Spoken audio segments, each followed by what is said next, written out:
out to all the readers. Also to all the parents of kids who are below the age of 2. Like, this one is for you.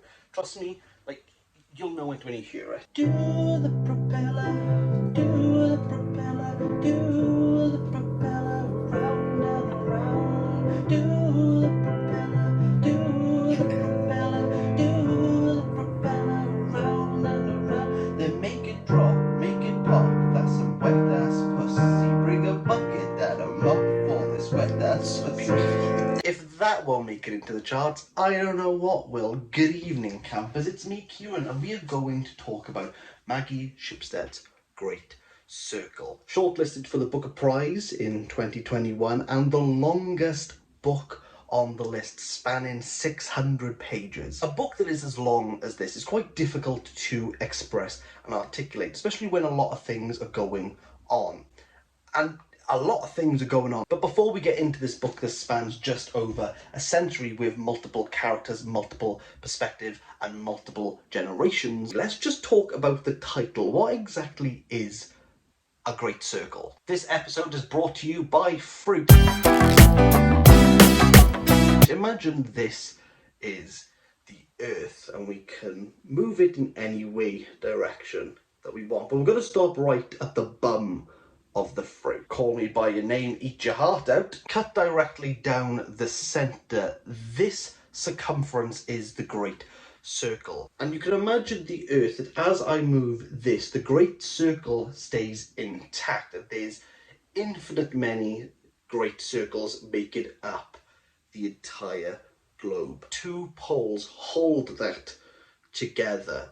And this is going to be very important because our main focus within Great Circle is Marion Graves, a female aviator who wants to travel the world longitudinally. Though she wants to circumnavigate the globe, she's also tracing out the Great Circle.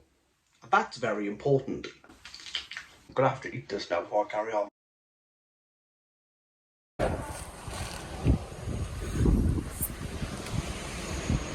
Gosh, this is faster. Gosh, this is faster than I thought for a kid's toy.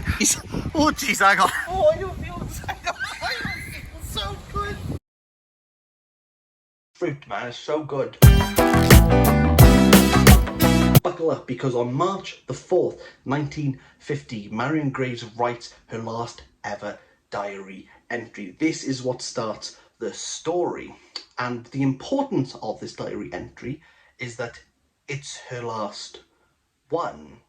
After reaching Antarctica, just a few more thousand miles to reach New Zealand, where she started off on this journey, so close to circumnavigation, so close to completing the Great Circle.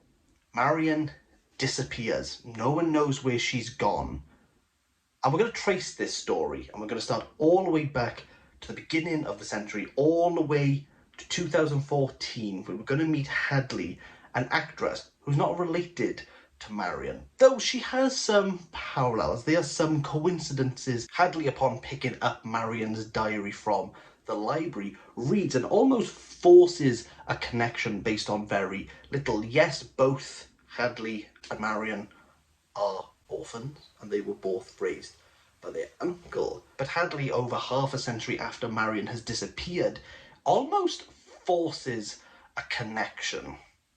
And this is where these different perspectives come into this story, because not only do we have the chronology of Marion's life, which we are going to see played out truthfully, played out honestly, we also have her diary entry, which adds another layer on top. Moving through time, there is an author who has written a book based on Marion's diary, which adds another layer to Marion's life. And now Hadley is to star in the movie and play Marion. Again, another layer. And we talk about books about adding layers, about being truthful, being honest, that the interpretation will get at the truth. And even though they get at the truth, they're not exactly true. We're not distorting Marion's reality. We're not perversing her life. As the thought has just come into my mind, I feel as though I'm going to completely capitalise on this.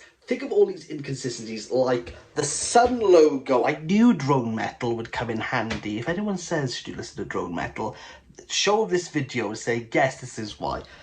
This is Marion's story, and with each layer out, we're just adding to it. It doesn't make it a untruthful story. It doesn't make it any less noble, any less brave. You're just adding to it. There's just inconsistencies added through, and this is really what is going to draw you into a beautifully written plot and keep your attention from X to Y. We do flit from Marion's life over to Hadley's, and within the earlier portions of this book, I felt as though Hadley's role was to piston me through what was going to happen. It would be, this happens in Marion's life, and then we go to Marion's life, and then that is kind of seen to its conclusion. And then something happens. Something happens where we're told this is what happened. This is what, based on the diary, based on the book, and based now what the film is going to discuss, this is what happens as we follow Marion's life. The true, accurate story is that the modern day are just out, just by like a little degree, just a little degree of error. And as we make our way through this book, you'll notice that if you're flying just 1 degree off, you're going to be miles away from your current destination. Oh, right. This is difficult. I wasn't expecting this to happen. Well, at least there's not another character who adds to this confusion. Oh yes, Marion's a twin, and we see her brother Jamie live his life. Now, he's not a key central figure as much as Marion in this, but he's a painter. He observes and he etches, and he gives his own interpretation of the landscape, of things. And during the war, yes, because this spans over the 20th century and this was in 1950s, there's going to be talk about the war, and I don't want to talk about the war too much, but the war scenes are really good. I was dreading them a little bit, but Marion and a whole cohort of female pilots moving from America to Britain to fight, that was brilliant. Her brother's role within the army is to be an artist. Yes, that's a thing. And all the other soldiers and marshals and corporals and lieutenants look at him going, that's a role? Apparently it was a role, and he was there to depict what he saw, how war is, the functions of it, how does it work, and he has to express that. And he does. But there's one moment where he's caught in the onslaught with some Japanese soldiers and barely makes it out. He ends up killing some soldiers, and he's sat there trying to sketch what has happened, the brutality of war in his face. And looking back, he just has scribbles, like nothing of use. But he has to interpret that. He has to add a layer onto it. He has to give us what we want it to be. And this book very much feels as though the characters want Marion to be something that she is not. And first and foremost, she wants to be a pilot, so she puts all of her life, blood and energy into achieving that goal. Therefore, she doesn't want kids. She doesn't want to be held down by a relationship. She cuts her hair short when she's young, and a few of the boys make comments of, well, why is she doing that? I feel as though this would be an ideal point to add Barclay into this story. Barclay is a bootlegger. I guess we're also in Prohibition America, and he spots Marion in a brothel when she's young because she is there giving out moonshine. She's a courier in this, and Barclay has a fascination with this young girl that he has seen. He basically becomes a sponsor to Marion, although they've not really spoken much. But he gets a plane, he hires a pilot called Hugo who is to teach her how to fly, and he wants to have a relationship with her. And they do, and we see Maggie Shipstead talking about the role of women, the role of being the childbearer, and Marion is just pushing against these ideals, which really comes to loggerheads at one of like a real breathtaking scene regarding Barclay and a menstrual cup. Talking about sex in the role of women, we can actually spread out in two different directions. We don't actually have to talk about Marion completely for all of this. We can either go to the future and talk about Hadley, but let's first of all go to the past. Marion's mum. Marion's mum, after giving birth, something's wrong, and the characters don't seem to understand what is wrong, what is the matter, why she can't shower, why she can't get out of bed, why she can't socialise. Obvious to us that she has postpartum depression, but we're not actually going to learn anything about her mum as such, because, as I said, Marion was orphaned. And at the burning of a cruise ship, in amongst all the chaos, the mum's gone. She's disappeared. And you're there going, well, she has to be somewhere. Like, where could she be? Is she going to turn up again? Simultaneously, I am going to leave you with that information, and in the 20th century, I'm going straight over to the 21st with Hadley.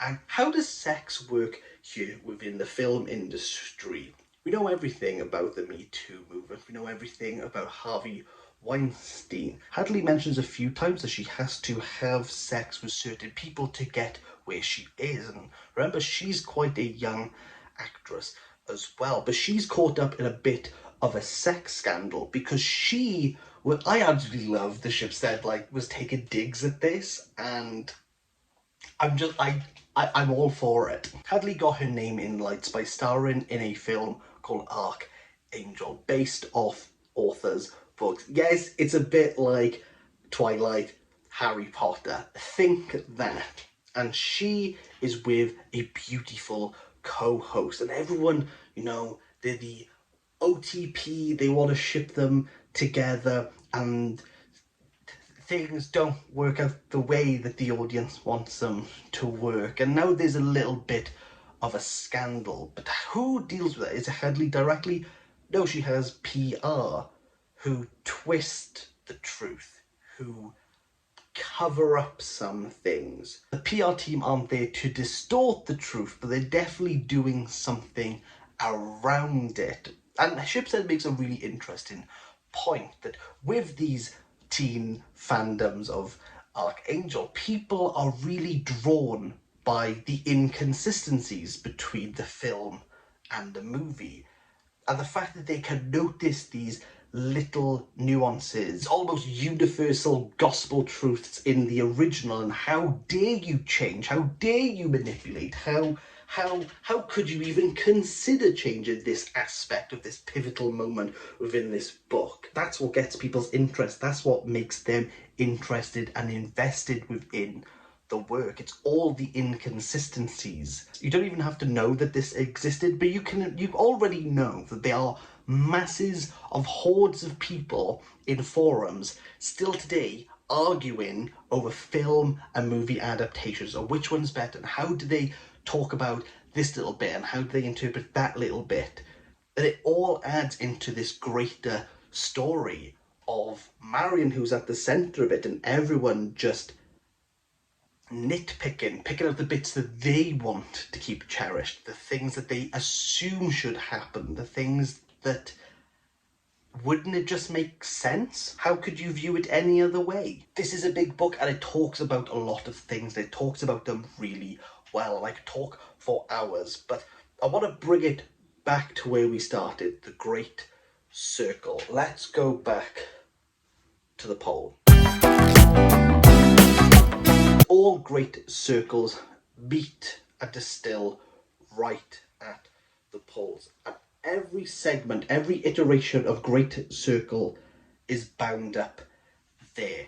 And that's where we start. And is it where we end our story? In Antarctica, where everything is white, pristine. Marion can do anything at this stage. She can take her story in any direction she wants to, while she sits there before she disappears. And Hadley, after completing the film, she feels as though she's Marion. She feels as though she understands what Marion could do. And what's in store for Hadley? Well, we don't really know. The film after the premiere doesn't fade to black. It turns white, referencing Antarctica. And at the end of this book, Hadley's life could go in any direction that she wants to from this moment. Does she do what people want her to do? Does she say what the PR wants to say? Does she trust her own heart and her own instinct? It's a very hopeful message. This really is a great read, and I would highly recommend you read this. So I'm going to give it a 9 out of 10. I was like a ridiculously good